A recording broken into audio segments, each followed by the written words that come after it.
The Unitarian Church in Quincy, Illinois is proud to present the following talk, presented by NORA BALDNER, 2021 Quincy mayoral candidate, titled The Search for Civility and Respect in the Age of Online Public Shaming. This talk was originally presented Sunday, March 7th at 10:30 a.m. and was recorded live via Zoom. Okay. So Nora has written here as an introduction, in the age of emojis, memes, and GIFs, which I don't know what that is, the act of showing or earning respect has changed dramatically.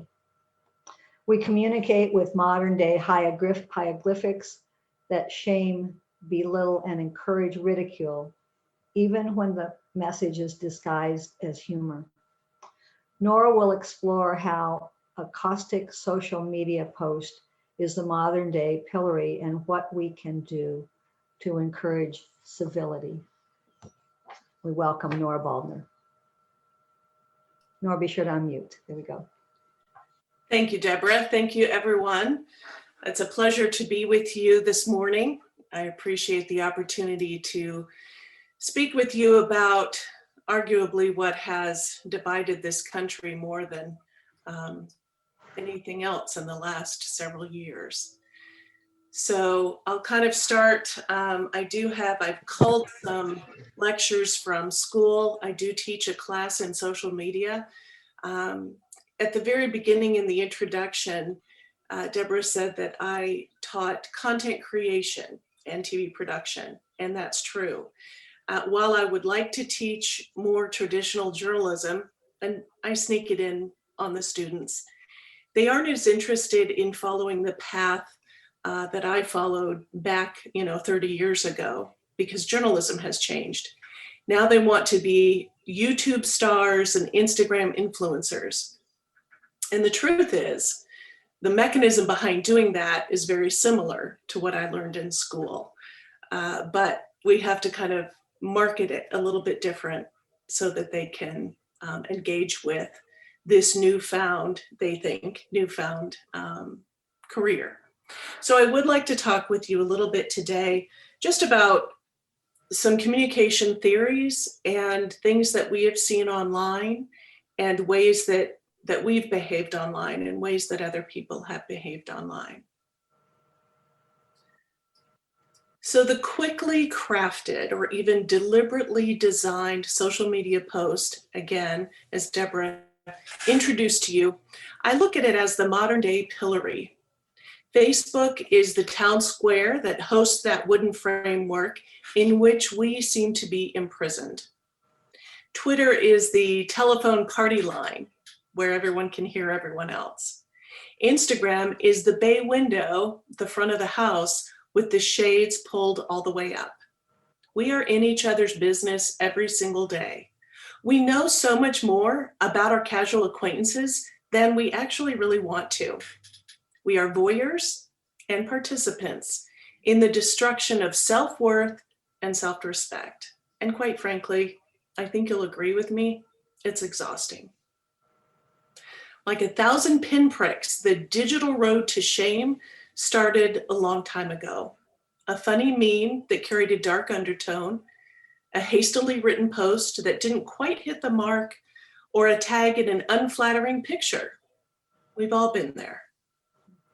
And all of this happened and developed with a like button as our currency.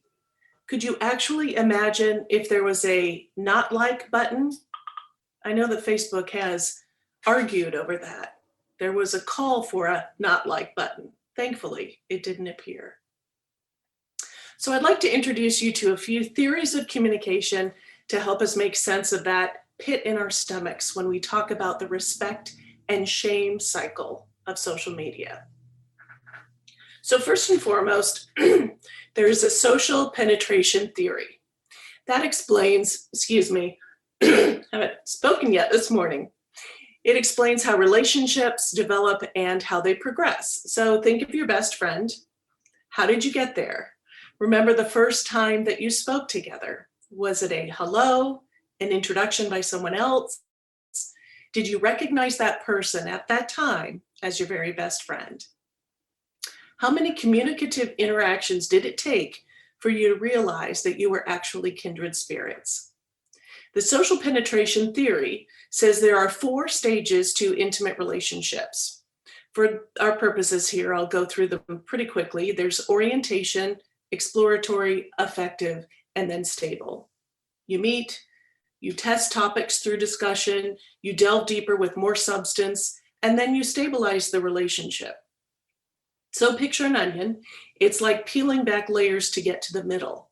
And many communication professors use that onion analogy to describe that theory, but I don't really like that onion image because you can travel not only to the middle of the onion, but you can go back out and back and forth between the stages. So it's more like a Hoberman sphere. See if you can see this. It expands and collapses on itself, right? This is a child's toy, but it sure explains a lot in communication theory.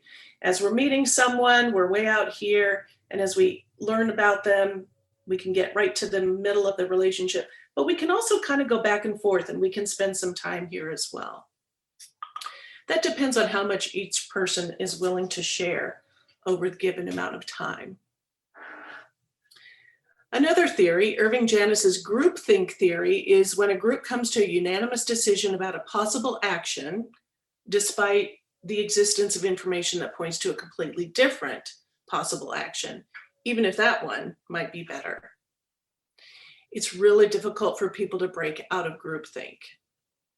And if you think of social media, talk about groupthink. The like button is a digital manifestation of groupthink. I've liked posts I don't like. I like them so I can see what everyone else is liking or what they're saying about something, or let's be honest, someone. If a social post in the Facebook town square is the pillory, the like button is that rotten tomato hurled at the person either in the post or who initiated that post. When we tap that like button, many times we are committing groupthink. There's a better way to do it, but we still tap it. So my third theory, and here's a communication theory, it's unpublished, it's unresearched, and it's not at all academic. So I submit to you the scrolling proximity theory of communication. It's my own, and that's why, unlike social penetration theory and groupthink, which are very real, scrolling proximity theory is the theory that I'm going to research and publish right after I climb Mount Everest. But here's what I think. We become numb to insult. We have become numb to the very real effects of our like button rotten tomatoes. When we scroll through our social media feeds, a post about children in border cages is mere millimeters away from one about dogs who can spell, which is mere millimeters away from an ad for hiking boots, to the numbers of COVID cases in the country, to a speech at CPAC, to a politician's trip to Cancun, to a poll that asks, which Disney princess are you? So you get the idea of the scrolling proximity. That closeness of the content is key here. It's in that synapse between those posts that our brains get all jumbled and we become numb. How can a picture of children in cages sit so closely to an ad for hiking boots? How can my reactive emotion go from outrage to shopping in such a short time? I'm not wired for that. Or have we become wired for that by numbing ourselves to that unlikely proximity? So that's like cognitive dissonance, just to throw another theory at you, and my friend and colleague Barb Schleppenbach would be so proud of that. Scrolling proximity has impeded our calibration of shame and subsequently our calibration of respect. So where in person, it takes us time to get to the center of our onion or our Hoberman sphere that moves in and out slowly. Online, we get straight to it. We skip the marinade of a relationship and cut to the chase. A meme of someone isn't a real person, therefore it's easier to throw that tomato. The lightning speed cut to the middle of a relationship alleviates the guilt of sharing someone else's shame. So now think of an online acquaintance, someone you developed a relationship with just online. Did you like the same post? Were you in a group on Facebook together? Did their comment sit just above yours so you liked the like on their comment? How quickly that like button affirms the development of a stable relationship. Straight to the middle of the onion, don't pass go. A timely and real example of shaming on social media, of social penetration theory, of groupthink and scrolling proximity theory, all jumbled into something we are seeing right now, is COVID shaming. Posts that expose businesses that don't follow community mitigation recommendations, posts that expose people who don't wear masks, posts that expose people who do wear masks, posts that vilify politicians for making any decision, posts that suggest a death was caused by COVID, and not just COVID, but the behavior that led to COVID. Shame begets shame begets shame.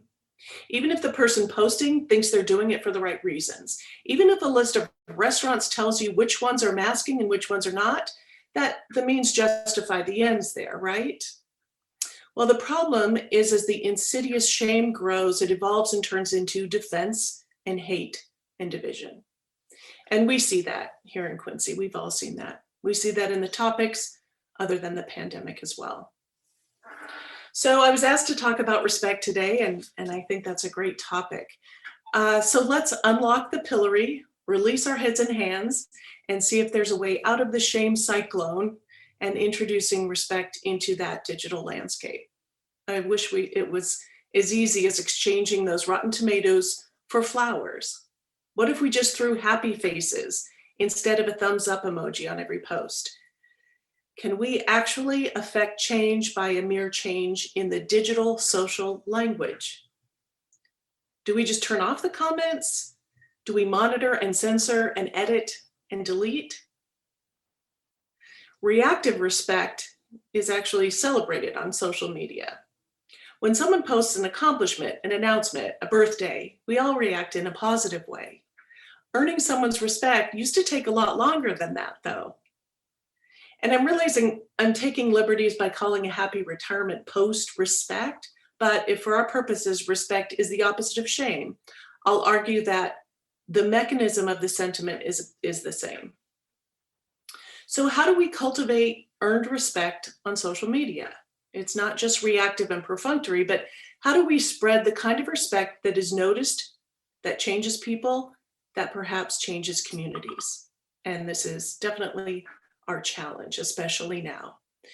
So do we slowly back away from being right all the time? Do we sincerely force ourselves to see the world from someone else's viewpoint? I liked your story earlier about the flag in the back of the truck. Boy, that's hard, isn't it? Do we embrace a courageous strategy of patience, empathy, compassion, clear communication? And, what does that even look like in a digital platform? If we can recognize how quickly we burn through the phases of the social penetration theory, we should allow ourselves to back up into orientation or exploratory in those phases by actually reading that article on Facebook before you share it, not just the headline. We can make a concerted effort to take our research off of social media and into academic or scientific journals, books, or videos before we comment and share. The problem is, we don't have time. We don't have time to do that as we're scrolling through. We can use groupthink to turn the lemming away from the cliff. I remember having a front seat to this concept in the early 2000s. So I'll tell you a little story here. I was news director at KHQA when the media Facebook accounts were in their infancy for news broadcasters. We really had no idea about trolls or the devastating impact of what would become social shaming. So we put up a post on our relatively new Facebook page under the KHQA brand. It was about a criminal arrest of a high school coach for untoward behavior. Well, we reported the information from the police report. We left out the name of a minor who was involved, as was our practice and policy. The comments provided all of the salacious detail of the crime. salacious, sorry, mispronunciation. The arrest and the people involved, everything was in the comments. It's not the post that the news reporter put up. It was in the comments that all of this information came out. So it was right at the intersection of the mediated reporting and the public all access to that dissemination process. That experience was just a hint of what was to come, unfortunately. But in a different incident, we also witnessed the power of positive groupthink. We posted a story about a child who was bullied on a school bus. We were asked to remove the post, but even before we could, the conversation in the comments turned positive. The community cried out for a solution that eventually led to a community-wide forum on bullying, some new training in schools, and a national speaker actually came to this town and spoke to a standing room only crowd. Had we removed the post, that awareness wouldn't have happened. Those were two really good experiences early in the process. So my question is, by naming it, can we control that scrolling proximity effect? The numbing of our sense of outrage? Facebook's algorithms create the feed, and in some ways, we can influence what we see if we're really good at manipulation and trying to figure that out. But perhaps by talking about it and pointing out the numbing effect of doom scrolling, can we minimize that paralysis of that reactive emotion? So the opposite of an internet troll, and an internet troll is someone who is simply posting negative comments or redirections in the comment sections just because they're just trolls and they have maybe nothing else better to do that day or that week. But the opposite of an internet troll is a pixie. The Urban Dictionary says a pixie is someone who is annoyingly moral online. It's someone who responds in the conversation in a positive, but sometimes almost annoying way. You'll recognize it when you see it, and you probably are thinking of a few, right? The next time you see one, you'll say, okay, that's a pixie. I understand now what she was talking about. It kind of depends on the language, but in general, while trolls spread shame, pixies try to spread respect, but almost sometimes in a backhanded way, in a backhanded comment. So I would like to wrap up by leaving you with this. Communication theories can explain human behavior. In an age of digital, political, and social division, we can actually harness the power of explanation to shine a light on how we got to this point and perhaps how we step away from the edge. So I'll leave you with this challenge. Recognize the way we develop relationships online, the way we participate in digital discussions, and how our thoughts and emotions react to the order in which content appears on our screen. By taking those 3 steps, we can all spread respect in a place that so desperately needs it.